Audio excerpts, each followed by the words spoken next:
അനുസരിച്ചേ എനിക്ക് എവിടെയെങ്കിലും പോകാൻ പറ്റുള്ളൂ, എന്നെ സ്വന്തമായിട്ട് വിടില്ല, ഫ്രണ്ട്സിനെ മീറ്റ് ചെയ്യാൻ വിടില്ല, അപ്പൊ കൂടെ വരും, എന്നിട്ട് ഡ്രോപ്പ് ചെയ്യും, പിക്ക് ചെയ്യും, അങ്ങനത്തെ. അപ്പോ അങ്ങനത്തെ കുറെ പ്രശ്നങ്ങളുള്ള ഒരു റിലേഷൻഷിപ്പ്. ഈ വ്യക്തി സ്വതന്ത്രമായിട്ട് നിങ്ങളെ എവിടെയും വിടുന്നില്ല.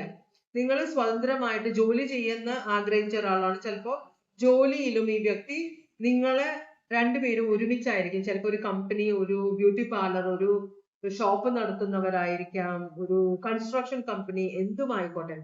നിങ്ങളൊരു ആർക്കിടെക്റ്റും ഈ വ്യക്തി എഞ്ചിനീയർ, അപ്പൊ ഒരുമിച്ച് ഒരു ഇത് നോക്കുന്നു. രണ്ട് ഡോക്ടേഴ്സ് ആവാം.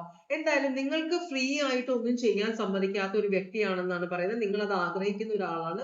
നിങ്ങൾക്ക് ഒറ്റയ്ക്ക് യാത്ര ചെയ്യാനും ഒറ്റയ്ക്ക് പോയി ഷോപ്പിംഗ് ചെയ്യാനും ഒക്കെ ആഗ്രഹിക്കുന്ന ഒരാളാണ്. അപ്പൊ അതിനുള്ള സ്വാതന്ത്ര്യം തരുന്നില്ല ഈ വ്യക്തിന് ഒരു കംപ്ലൈന്റ് ഇവിടെ വരുന്നുണ്ട്.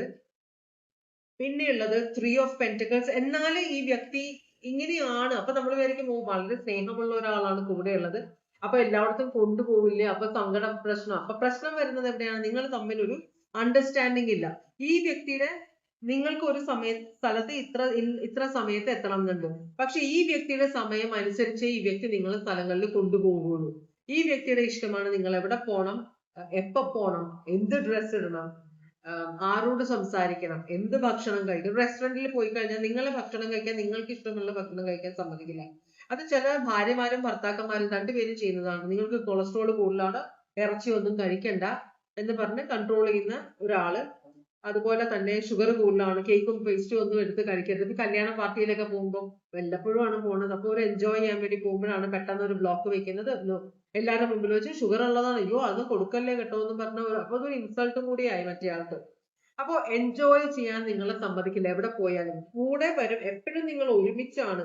പക്ഷെ ഒരുമിച്ചാവുമ്പോഴും അത് വലിയ തലവേദനയായിട്ടാണ് നിങ്ങൾക്ക് വരുന്നത്.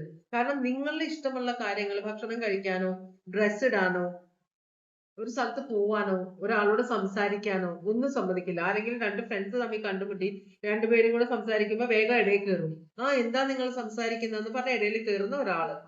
അപ്പോ ചില സമയത്ത് നിങ്ങൾക്ക് തോന്നും നിങ്ങൾ ഒറ്റയ്ക്ക് വിടാത്തത് ഈ വ്യക്തിയുടെ, ചിലപ്പോ ഈ വ്യക്തിക്ക് ചില ചീത്ത സ്വഭാവങ്ങൾ ഉണ്ടെങ്കിൽ അത് മറ്റുള്ളവർ നിങ്ങളോട് പറയുമെന്ന് പേടിച്ചിട്ടാണോ എന്നൊരു സംശയം നിങ്ങളുടെ മനസ്സിലുണ്ട്.